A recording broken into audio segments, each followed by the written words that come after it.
Now, it's important to remember that while Catholicism is going through this sudden embrace of reform, Catholic style reform, Catholic colonialism in the hands of Portugal and Spain was surging around the world. In America, the Spanish had gradually conquered Central America and southern North America and the west coast of South America, while the Portuguese colonized Brazil. And about half of the native population in the Americas was wiped out by the first wave of epidemics. And those who survived were exploited often on encomiendas or plantations, which we described earlier. But Dominicans and Franciscans worked hard to evangelize the natives. Native social structures, political structures, were largely eliminated, so the missionaries gathered natives in new settlements. They appropriated native sacred places, and they appropriated ideas from native religion and tried to give them new Christian significance. So let me give an example of this. The most famous example is that of the Virgin of Guadalupe. Mary is said to have, this is Jesus' mother Mary, is said to have appeared to an Aztec named Juan Diego in Mexico in 1531. And she told him to tell his bishop to build her a shrine on a holy Aztec site devoted to the goddess Cuauhtlaxipue.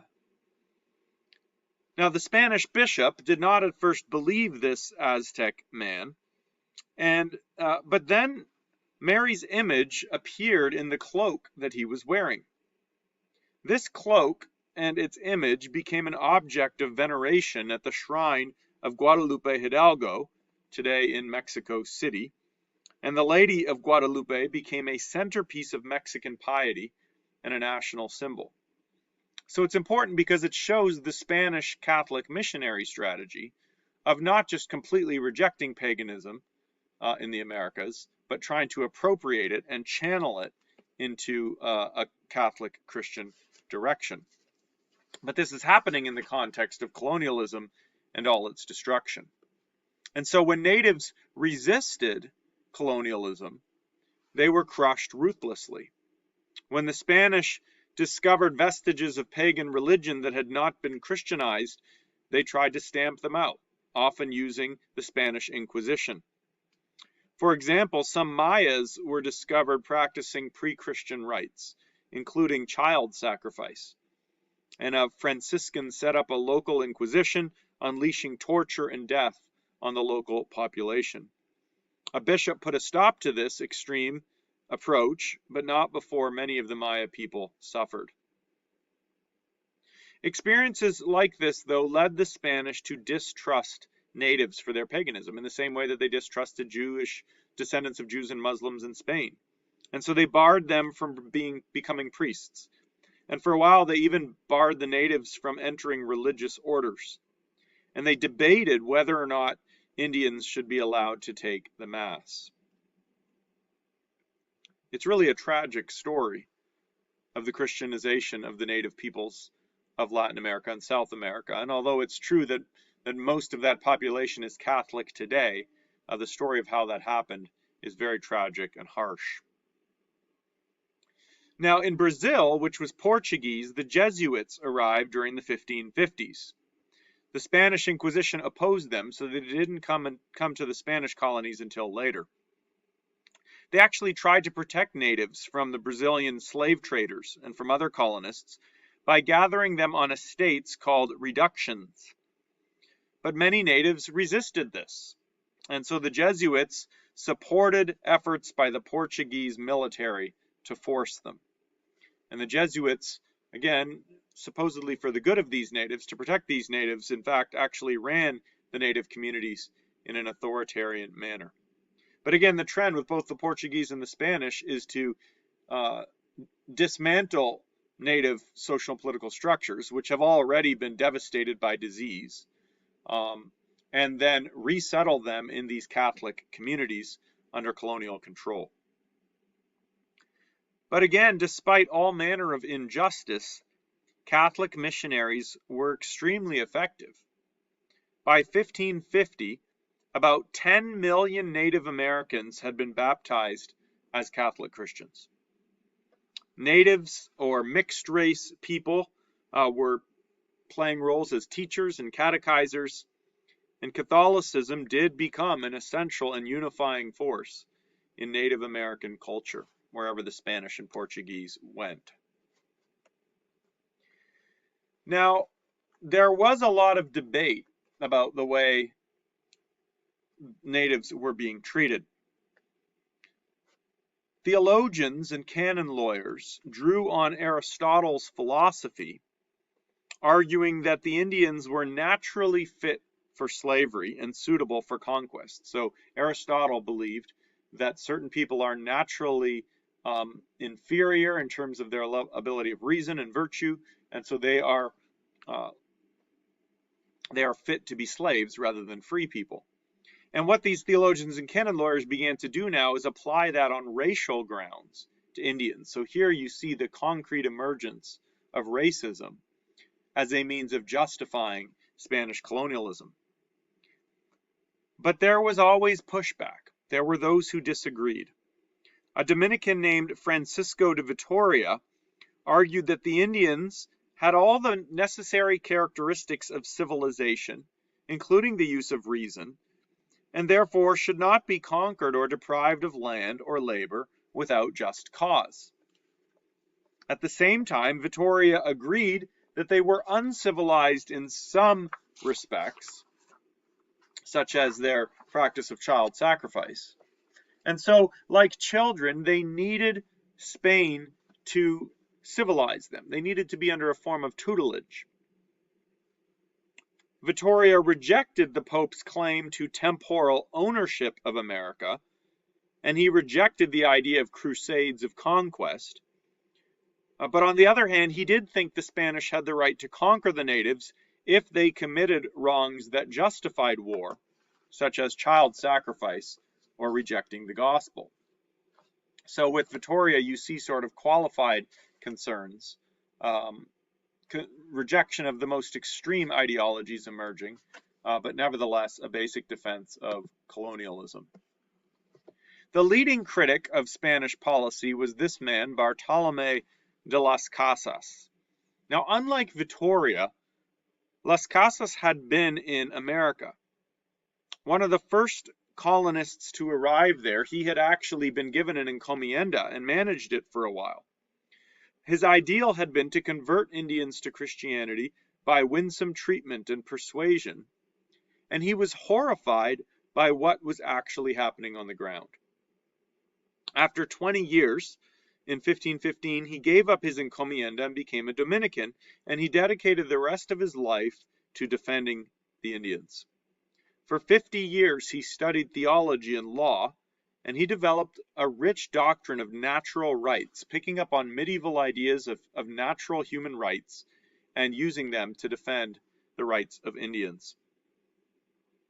At first, he defended the claims of the Spanish crown in hopes that it would intervene on behalf of the natives. His criticism troubled Charles V, who in 1542 passed what were known as the New Laws to protect the natives. But just as had happened several decades before, the laws were not well enforced, and many colonists were not willing to enforce them. So this led Bartolomé de las Casas to become more radical. He began to argue that although the Pope had the right to grant America to Spain, this grant was contingent upon Indian consent. In other words, the Pope could only give America to Spain if the Indians consent. And he added, it could only be for the purpose of evangelizing the natives, not for amassing wealth by exploiting them. So notice here, Bartolomé, he's trying to defend some measure of the Pope's authority. He's trying to defend something of that, while very much criticizing the abuses to which it was put. He argued against the Aristotelian philosophers and theologians that the natives were equal to Spaniards, that they were not inferior beings fit for slavery. And he argued that when the Indians resisted, it was they, not the Spanish, who were fighting a just war. They had natural rights to rule themselves and hold property, and these rights could not be alienated without their consent, he argued. And he wrote vivid accounts of Spanish barbarity that were read throughout Europe. So Charles, the emperor, decided to host a debate on the matter at his capital, Valladolid, in 1550.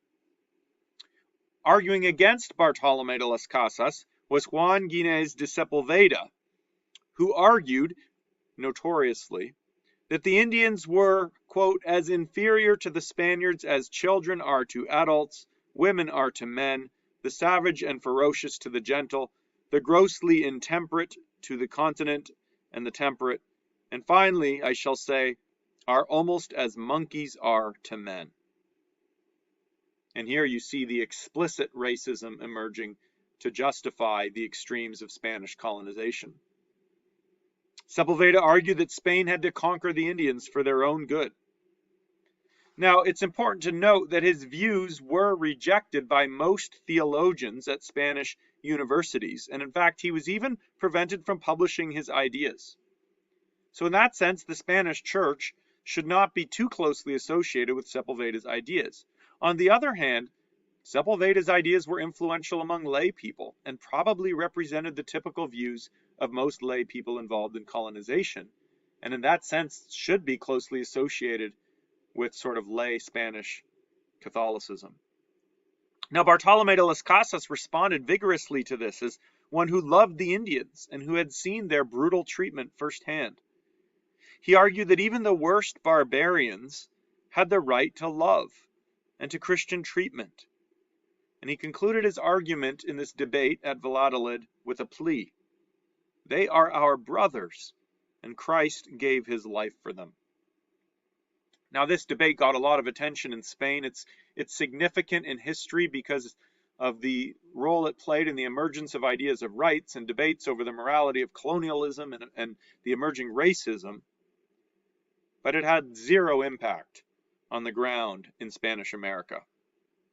Its larger impact was that as it was publicized, along with Bartolomé de las Casas' writings, it contributed to the black legend of Spanish atrocities.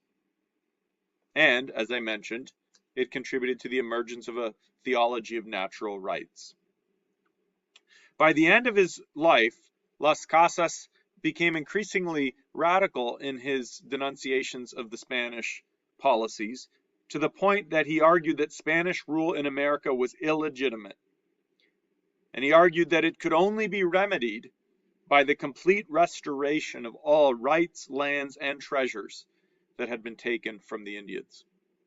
So I hope you see the continuing theme of both the tragedy of what Christianity was complicit in Spanish colonization, but also the prophetic role that some Christians did play in denouncing those abuses. And then finally, the fact that despite all the abuses, God nevertheless worked through it, and many natives did become Christians despite the horrors of the way they were treated.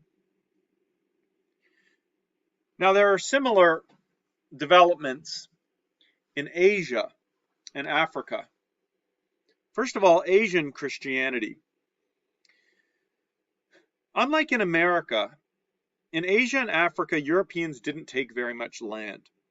And the main reason for that probably was that disease didn't have nearly the same devastating effect on Asians and Africans as it had in America. In fact, it was Europeans who were more likely to suffer from disease in Asia and Africa, which meant that it was much more difficult for Europeans to conquer those areas. So Christianity, whereas Christianity advanced with conquest in the Americas, it didn't in Africa and Asia. It had to be spread voluntarily by missionaries via trade routes. Now, the only exception to this was the Philippine Islands, which were colonized and conquered by Spain and named after Philip II, Charles V's son.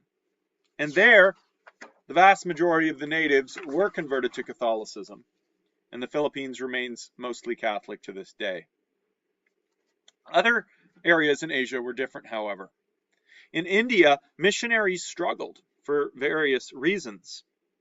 One thing was that the Catholic Christians persecuted the Diophysite St. Thomas Christians who lived there. Another was that Hindu converts, if they converted from Hinduism to Christianity, would lose their place in the Hindu caste system. Now, this meant that those in higher caste levels would not want to convert to Christianity, but on the flip side, it did mean that the poorest people were willing to convert. So, for example, about 20,000 Pauravas, or poor pearl fishers, were converted by a former Hindu merchant named João de Cruz, and they ended up spreading Catholicism to Ceylon, Sri Lanka, which became Catholic. But Christianity, or Catholic Christianity, only advanced among the poorest of the poor. Now, the Jesuit Francis Xavier, I've mentioned several times, a friend of Ignatius Loyola, went to Asia in 1542. Now, in contrast to their attitude toward Protestantism, which was harshly critical, the Jesuits were actually much more interested in accommodating and understanding other faiths and cultures, and discerning what was honorable in them. And so, when Xavier went to Japan, he sought to understand Japanese culture. Some Japanese lords accepted Christian teaching among their people because they saw political advantage in it, and by 1600 there were possibly as many as 300,000 Catholic converts in Japan. However, when the Tokugawa family took over, they concluded that Christianity, like all foreign influence, was a threat. They associated it directly with colonization, and they did not want colonization in Japan. It didn't help when the Franciscans, who were much more hostile to Japanese culture than the Jesuits, arrived in 1593, and a number of Franciscans were actually crucified by the Japanese. The Tokugawa then expelled Europeans from Japan, and they began persecuting Christians ruthlessly. And the vast majority abandoned Christianity or were killed, but a few survived in secret until Japan reopened in the 1850s, when Christian missionaries were just surprised to discover a very small but substantial underground Christian movement in Japan. In India, the Jesuit Robert de Nobili lived as if he were a high caste Indian, a guru, and this is part of his attempt to understand what was good about Hindu culture. And Jesuits followed similar practices in China, where Matteo Ricci arrived in 1582. Ricci dressed like a Buddhist monk and later like a Confucian scholar, showing respect for Chinese scholarship and culture and for the veneration of ancestors. The Dominicans and Franciscans harshly criticized such accommodation. And in fact, in 1704, they persuaded the popes to condemn these Jesuit rites that accommodated the veneration of ancestors. The Jesuits did manage to gain a place at the Chinese emperor's court and among the elites, but they gained a lot less popular support. Nevertheless, as you can see, Christianity again is becoming a global movement more than ever before, which is encouraging, of course, but on the other hand, it's clearly happening because of colonialism, and colonialism and missions are going hand in hand. In Africa, again, it was Europeans who suffered most from disease, more than they did in Asia, making it very difficult ground for missionaries. Various African elites converted to Christianity. We talked about some of that before, including the rulers of Congo, which became a Portuguese ally. But soon, Portuguese-African relations were consumed by the slave trade. And this map gives a very sobering picture of how the slave trade happened, where most of the slaves came from, and the numbers. These are estimates. You'll find different numbers in other places. The numbers that were brought to the Americas. Just notice that the vast, vast majority of slaves were brought either to South America or to the West Indies. Actually, it's interesting. If you look, there's 5 million to Brazil, 4.5 million to the West Indies, but only 500,000 to the United States. So that's just something to keep in mind, the different scales of what's going on here. It's really Spanish America and Portuguese America where the vast majority of slaves went. And then there, notice 0.3 million slaves going to Europe. So how did this happen? This incredible tragedy. Well, millions of Africans were rounded up in the interior of Africa by African leaders, not usually by the Spanish or Portuguese, but by African leaders, and then often taken in wars and things like that, African wars. And then they were brought to the coast where they were sold to the Portuguese and later the Spanish. Many came from war-torn Benin and Nigeria. The majority, as I mentioned, went to Brazil and the Spanish West Indies. In fact, only a few 100,000 were taken to North America. The death toll was horrific, though, both on the ships and in Latin America. Masters worked the slaves to death within a few years, so death rates far surpassed birth rates, which meant that they constantly had demand for more slaves. Later on, the Dutch also got involved. Now, many justified the practice by arguing that Africans, through the slave trade, were being saved from heathenism. They were being Christianized. In fact, clergy went to Angola to baptize slaves before they were shipped across the Atlantic. But very few showed equal concern for the bodies of slaves as they did for the souls of slaves. Some Jesuits in Colombia ministered to the bodily needs of slaves who arrived at ports there. But despite the horrible treatment they were receiving, it's interesting to note that many slaves did accept Catholicism while syncretizing it with African religious beliefs. And this created syncretistic religions like Voodoo in Haiti and Santeria in Cuba. Jesuits also, by the way, made contact with Ethiopia around this time, especially after the Portuguese helped Ethiopia defeat the Muslims during the 1540s. Now, recall that Ethiopia, arguably the oldest Christian country in the world, and had maintained its independence all through the Middle Ages and practiced a kind of Eastern Rite Christianity.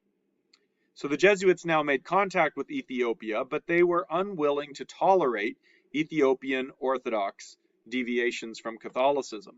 And here's that again, that tragic irony that the Jesuits are far more sympathetic to the forms of paganism they encounter in places like China and Japan and India than they are to Protestantism or to the Ethiopian Coptic tradition. And because of this, the Jesuits were eventually expelled from Ethiopia.